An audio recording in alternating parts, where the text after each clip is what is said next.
રાધનપુરમાં national highway પરના service road પરના દબાણો હટાવાયા. લારી ગલ્લાના ગેરકાયદેસર દબાણો તોડાયા. ગરીબ પ્રજાને હેરાન કરતા અધિકારીઓ બિલ્ડરો સામે મૌન. બિલ્ડરોના ગેરકાયદેસર પાકા દબાણો સામે તંત્ર આંખ આડા કાન કરતું હોય તેવા આક્ષેપ. રાધનપુર નગરને અડીને પસાર થતા નેશનલ હાઈવે નંબર 27ના સર્વિસ રોડ પરના ગેરકાયદેસર લારી ગલ્લા હટાવવાની કામગીરી શરૂ કરવામાં આવી હતી. અચાનક તંત્ર દ્વારા ગરીબ પરિવારને કોઈપણ નોટિસ કે જાણ કર્યા વગર લારી ગલ્લા હટાવી રોજગારી છીનવી લેવામાં આવી હતી. જ્યારે કેટલાક બિલ્ડરોના ગેરકાયદેસર પાકા દબાણો સામે તંત્ર દ્વારા આંખ આડા કાન કરતા તંત્ર સામે લોકોની નારાજગી જોવા મળી હતી.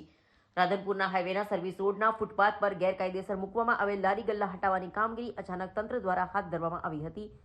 મોડી સાંજે નેશનલ હાઈવેના કર્મચારીઓ, નગરપાલિકાની ટીમ તેમજ મદદનીશ કલેક્ટર, ડીવાયએસપી, પોલીસ સ્ટાફ સહિતનું તંત્ર હાઈવે પરના દબાણો હટાવવાની કામગીરી હાથ ધરી હતી.